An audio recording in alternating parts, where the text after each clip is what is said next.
আসসালামু আলাইকুম, সবাই কেমন আছেন? সবাইকে আমার নতুন আরও একটা ভিডিওতে ওয়েলকাম করতেছি। তো এখন বাজে রাত 8টার মতো, জামাই মাছ নিয়ে আসছে।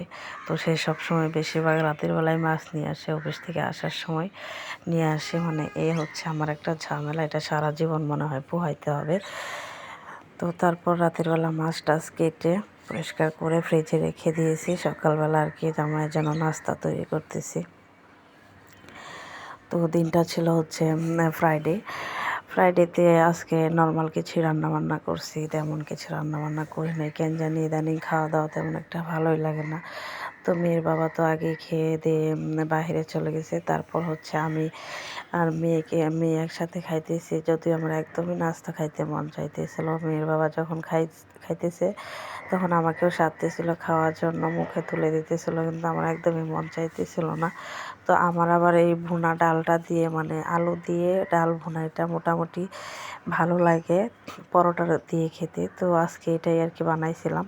তারপর এদিকে যে দুপুরের খাবার দাবার শেয়ার করি আপনাদের সাথে। দুপুরবেলা ভাবলাম একটু ভর্তা করি।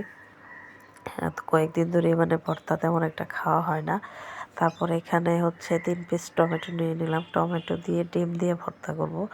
সাথে বেগুন দিলেও ভালো হইতো, কিন্তু আমি আর বেগুন দিইনি, আর বেগুনটা ভাজি করে নিয়েছি। আর এদিকে যে মেয়েকে গোসল করায় দিছি। দুই বোন একসাথে বিছানায় লাফালাফি ফালাফালি করতেছে। যাদের বাসায় মানে বাচ্চা আছে তারাই একমাত্র এটা বুঝতে পারেন, বিছানাপত্র কোনো কিছু আর ঠিক থাকে না। তো এদিকে একদিকে রান্না বসায়া আরেকদিকে আমি একটু পড়াশোনা করতেছি, আর মেয়ে আমার এখানে এসে ডিস্টার্ব করতেছে। তো চাকরি বাকরির আবেদন আর কি করছি, কইরা কোনো লাভ নাই। যাদের টাকা আছে তাদেরই মনে হয় চাকরি হবে, আমাদের মতো মধ্যবিত্ত ফ্যামিলির চাকরি কখনোই হবে না। তো যদিও আর কি মানে চেষ্টা চালিয়ে যাচ্ছি, অবুঝ মনকে আর কি বোঝাইতেছি। তো এদিকে আমার মেয়ে আসছে যে তাকে আমার কলমটা দেওয়ার জন্য। সে বলতেছে, মা তোমার কলমটা দাও, আমি একটু লেখালেখি করি। তো আমি আবার কলম দিয়ে হচ্ছে মডেল টেস্ট পড়তেছিলাম, তো ওগুলো আবার আঁকাচ্ছিলাম। তো সে এদিকে নিবি আমার এই কাছ থেকে। তো পড়তে বসলেই সে তার যত দুষ্টুমি। তো এদিকে এই যে ভর্তাটা আমার জামাই বানাই দিছে, গরুর গোস্ত, তারপর বিরিয়ানি, তারপর হচ্ছে মাছ দিয়ে টমেটো দিয়ে ফুলকপি দিয়ে রান্না করছি। তো এগুলো হচ্ছে আজকের খাওয়া দাওয়া, দুপুরের সিম্পল খাওয়া দাওয়া।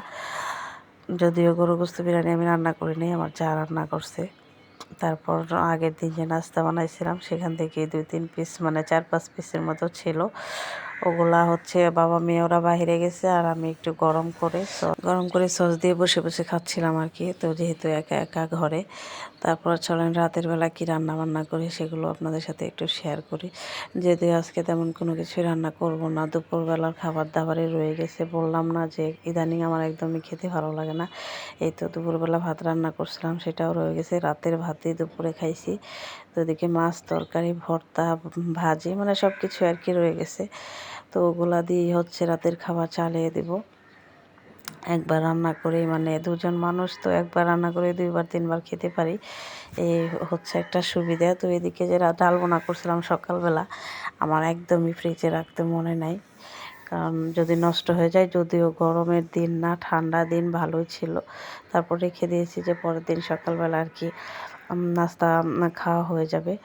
তো এদিকে চলেন নাস্তা খাইতে খাইতে আপনাদের সাথে বিদায় নিই। এটা ছিল হচ্ছে আগের দিনের বানানো, তারপর একটু তেলে আর কি গরম করে নিলাম।